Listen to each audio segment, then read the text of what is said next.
You are listening audio paper series with Yasir, and today's guest is Dr. Telatin from Quadram Institute, Norwich, UK, to discuss one of his publications, SeqFu, a suite of utilities for the robust and reproducible manipulation of sequence files. It is published in Bioengineering Journal. Welcome, Andrea. Thank you, Yasir. What is SeqFu? Well, SeqFu is a toolkit to process, manipulate, and summarize information from sequence files coming either in FASTA or FASTQ formats. And it's currently composed by 21 functions and 14 utilities and keeps growing. So it's really one of those Swiss penknife tools like. Nice. How did you come up with such a cool idea of writing such a comprehensive toolkit? Well, there are other toolkits in the bioinformaticians toolshed which are able to provide a lot of the functions which SeqFu now provides. But I started working on my own toolkit for different reasons. Okay. One day, for example, I received a badly demultiplexed Illumina run and wanted to extract the indexes from the content of the files. And this is one of these very specific tasks. And I didn't find any tool to do this. And this is just one of the examples. It often happens that you need to manipulate sequence files, and I needed a reliable framework to be able to build multiple functions on top of it. I also wanted the tools to be fast and tested, able to get as input FASTA or FASTQ files, compressed or not. And that was the start of the story. Okay. So you thought of developing SeqFu because you wanted to do something and there was not any tool to do this job. It is a very good reason to develop a tool because there is an immediate utility for it. I think so.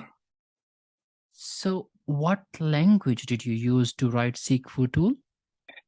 So initially, I made some prototypes using scripting languages, but then on 2020, during the pandemic, I started experimenting with a new language called NIM. As a toy project, I started to implement functions to parse FASTA files, and initially I thought it was a good fit for SeqFu.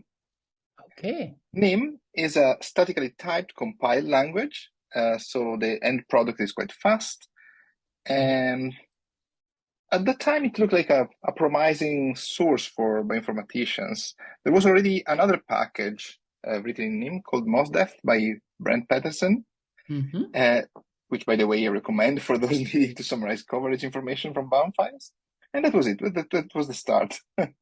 So when you were choosing the language of SeqFu, you also considered about running speed and economy of the toolkit in your planning. There are some advantages in using compiled languages, and one is the speed, and the other is that in most of the cases, you can simply distribute a single binary and have all the program moved to a new server. But this is not the only reason, but in general, I really think that programs should be easy to install. Nice planning. So what are the functions and utilities of SeqFu? Well, as I mentioned, SeqFu does a lot of things, and probably more than it's worth mentioning in a podcast.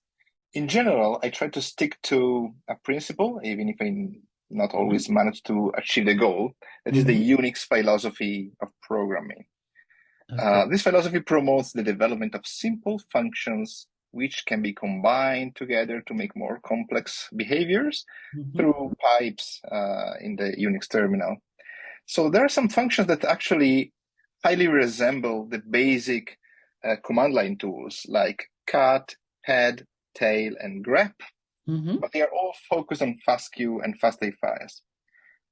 For example, grep can scan DNA motifs also in the reverse trend, or when there are new line breaks, and even when you have patterns with the generate bases like primers or mismatches, while of course the regular grep would not be able to do so. And cat not only concatenates files, but also allows a lot of alterations in the sequence name or trimming the ends or the starts of the sequencing, do some filtering by size. And combined with head and tail, that of course can extract the first or the last records in a data set, they can be quite handy in a lot of cases. One of the examples is just creating crack into custom databases. For example, you need to postpone a suffix to all the sequences. Then I often use stats to get the number of reads, the total bases, the N50, and other metrics nicely printed to the terminal. And drawing from my experience, for example, SeqFu check performs a pedantic check on paired and FASTQ files to ensure they are correct. Okay. And there are other tools and other functions. For example, there is a north calling tool, metadata creation tool. You can permutate circular sequences. So there are some minor utilities that are, as I said, able to fix a very specific problem, and some other that are more general use. Amazing. It has plenty of functions, and after hearing all these features, I'm really interested in using it. So where can we find SeqFu, how to install it, and use it? SeqFu is a command line tool, so some kind of introduction to bioinformatics is required.